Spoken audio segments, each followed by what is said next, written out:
vamos falar hoje sobre alta dos combustíveis.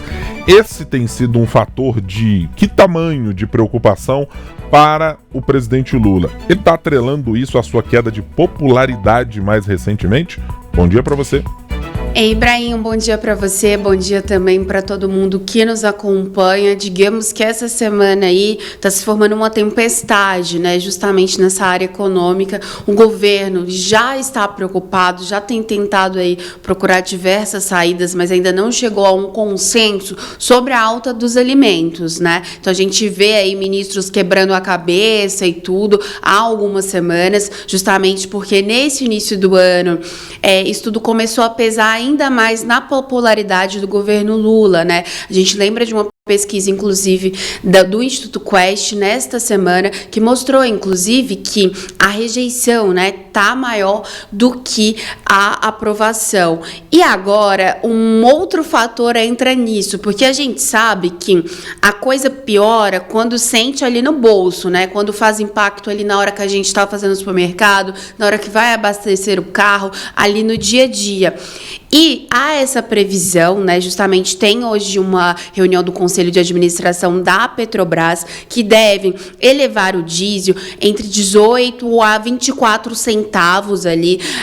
A colunista Ana Flor do G1, inclusive, já informou que a presidente da Petrobras, a Magda, já avisou ao presidente Lula sobre essa possibilidade de que não tem muita saída em relação a isso. E aí, Ibrahim, a gente pode falar de um efeito dominó, né? Porque, querendo ou não, isso pode levar também ao aumento aí ainda mais dos preços dos alimentos. Então, isso é um fator que também preocupa o governo.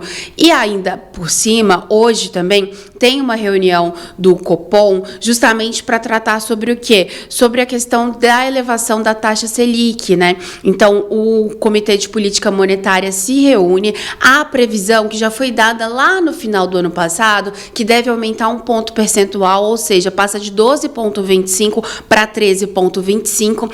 A intenção é que isso seja aumentado aí, que aumente, melhor dizendo, até março em mais um ponto, também já nessa previsão dada lá no final do ano passado. E essa é a primeira reunião aí com o Gabriel Galípolo, né, que chegou no dia 1º de janeiro à presidência do Banco Central.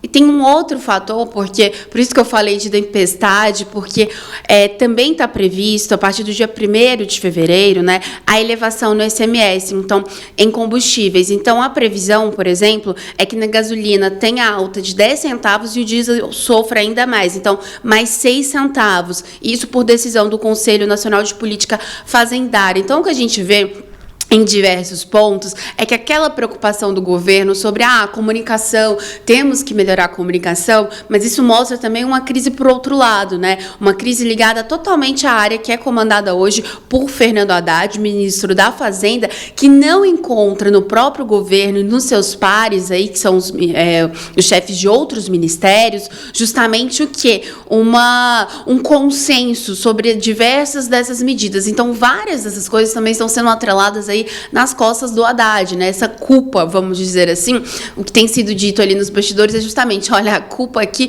não é só a comunicação é quem vai falar disso tudo para a população ali no ponto final, no final ali da linha. Só que várias dessas questões agora tá preocupando muito o governo porque está se formando justamente esse efeito dominó. Então, a gente está falando de aumento no preço dos alimentos, que deve ainda sofrer mais esse aumento em função do diesel, e por outro lado, a gente falando de combustível por si só, né? Então, um efeito aí dominó que preocupa e muito o governo.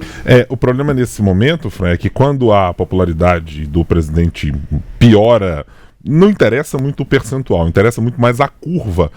Acende-se uma luz no governo e surge, muita gente para apontar caminhos, né? Então vamos lá, vamos fazer alguma intervenção especificamente nos combustíveis. Não, agora a gente vai fazer alguma coisa nos alimentos. Não, mas vamos prestar atenção neste outro ponto. É evidente que o governo federal precisa ter atenção para diversos temas, porque precisa controlar de alguma maneira o que lhe cabe numa economia aberta, de mercado, mas em espaços em que ele pode atuar, seja participando com diretamente um projeto de lei, sendo enviado ao Congresso ou coisas assim. Mas é que no momento em que o governo enfrenta dificuldades mil para resolver-se internamente, de comunicação, de pensar em reforma tributária, como é que as coisas vão acontecer, ter que se embrenhar também nas decisões do Congresso Nacional a respeito de quem serão os novos presidentes da Câmara e do Senado, para entender o que cada um faz, parece que o governo não tem exatamente braços suficientes para dar conta de todos os temas que estão colocados. E aí surge mais esse à frente, como você disse no começo do seu comentário, mostrando que o governo está sim num momento que parece ser da tempestade perfeita para as dificuldades que o governo tem, né? Exatamente, Brian. É como é aquilo, né? Tenta apagar ali um incêndio, só que tem uma outra chama já. Então é o tempo todo como se fosse ele correndo atrás de coisas que vão do zero a lugar nenhum, porque não se consegue controlar uma narrativa. Agora estão tentando aí com uma nova comunicação, mas há outros fatores, né? E fatores que, querendo ou não, eles já seriam previsíveis, né? Quando a gente está falando aí de um aumento de ICMS a partir do dia 1º de fevereiro, e a gente pode falar, a gente está falando de uma questão estadual, mas enfim, aí quando a gente fala também dessa taxa do Copom, da Selic, né? Então, assim, e o governo também já sabia um pouco sobre essa questão dos alimentos. Então, digamos assim, me parece muito uma bateção de cabeça agora mesmo, do ponto de vista, e que o mais importante não é procurar culpados, né? Mas justamente para tentar achar uma saída, ou melhor dizendo, né, várias saídas para essas várias crises que vão surgindo, e no final é uma coisa só que afeta fortemente a popularidade do governo. Então, digamos que para o governo isso é o macro ali, né? E depois vem aí esses fatores, o que está acontecendo, e agora está sendo isso aí, uma reunião atrás da outra, e a gente lembra que ainda tem essa questão internacional também, de deportações, ou seja, o mês de janeiro digamos que no mínimo muito complicado aí para o governo Lula. Quem escolhe para essa função sabe o tamanho do fardo que vai carregar.